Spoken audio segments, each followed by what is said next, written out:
এখানে আমি হলুদ, মরিচ, লবণ, ধনিয়া গুলে রেখেছি। বাটা মশলা কিন্তু নেই, আজকে একটু দিলাম গুলে।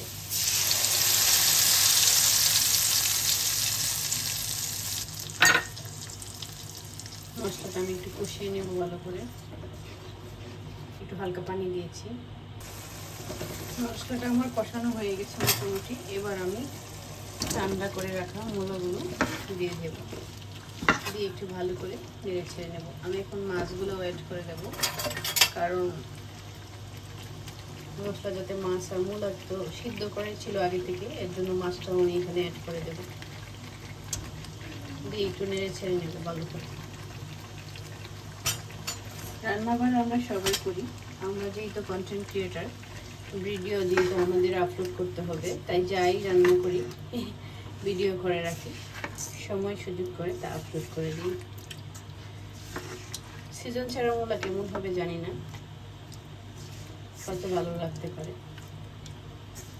একটু ভালো করে আমি সুন্দর করে মিক্সড করে নিলাম আমার মূলার সাথে মাছগুলো।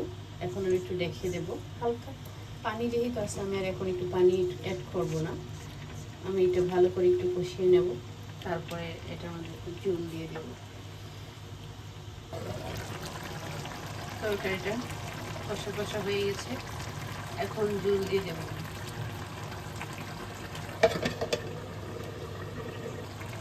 এখানে বেশি ঝোল দেবো না, কারণ যেহেতু আগে থেকে মূলাটা সিদ্ধ ছিল। 1 কাপের মতো পানি দিয়ে দিই, নেড়ে দেব। কালার দেখে মনে হচ্ছে ভালোই লাগবে তরকারি।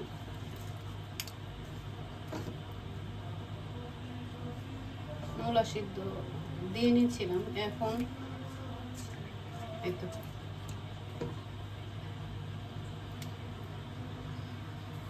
আস্তে আস্তে হতে থাকবে। সবাইকে আমার ভিডিও দেখার জন্য অসংখ্য ধন্যবাদ। সবাই পাশে থাকবেন, পাশে থেকে এইভাবে আমাকে সহযোগিতা করবেন, তাহলে হয়তো আমি সামনের দিকে এগিয়ে যেতে পারবো। ধন্যবাদ সবাইকে, আল্লাহ হাফিজ।